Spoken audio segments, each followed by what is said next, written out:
ভাই রে, ভিডিও দেখলে আর চাইলে হয় না রে ভাই। ভিডিও দেখা কথাগুলা বুঝতে হইব আর মাথার মধ্যে রাখতে হইব। ভিডিওটা দেখেন, বয়সটা শুনেন। তোর কত বড় সাহস, তুই আবার মুখে মুখে তর্ক করস। তোর যে কইলাম যে 1.5 লাখ টিয়া বাড়ি থেকে নিয়ে আয়, এই 1.5 লাখ টিয়া দেখি আমি একলা খামু? কামাই রোজগার করলে তো তোর লুই খামু। 2 দিনের ভিতর যদি টিয়া নাই না দিতারস, আমার সংসার থেকে যাবি গা। আমার লগে সংসার করার কোনো দরকার নাই। তোরে এত বড় সাবাস কাটা দিছে, তুই কইতাছিস বৌমারা বাড়ি থেকে বাইরে যেত গা? বাড়ি নাকি তোর? তুই বাইরে যা। শরম করে না? নিজে কিছু করতে পারিস না? বৌমারা কস বাপের বাড়ি তো টাকা এনে দিত, কামাই করে কি শ্বশুর বাড়ির টাকা জমাই তৈছস না তোর বাপে দিয়েছে?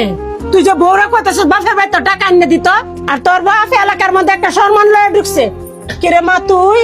মা আমি আর বলছি আমি আর শ্বশুর বাড়িতে যাবো না, তোমার জামাই আমার খালি মাইর দৌড় করে। মার দূর করে মানে? কে লাগে? কি হয়েছে? কি করছস তুই?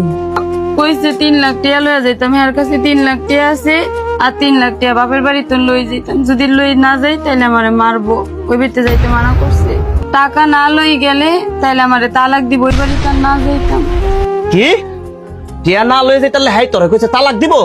হ্যাঁ রে, আমি 12টা বাজাইলাম। হ্যাঁ রে, চুপ থাক তুই। তুই আর হ্যাঁ তুই এক জাতই। ও নিজের বইনের উপরে পড়ছে, এই কারণে হ্যাঁ 12টা বাজাইবে। তোর 12টা কে বাজাইবো হেডে দেখ মুনে। বউ তুমি আমার আর মাফ করে দাও। আজকে তোমার লগে খারাপ ব্যবহার করছি দেখে আমার বোনের উপর পড়ছে। আমি আর কোনোদিন তোমার টেয়ার লেগে কোনো চাপ দিব না, পরের লোভ করবো না। নিজে যা পারমো তাই করবো। আমার সোনা জাদু ময়না পাখি, আমার মায়ারিটা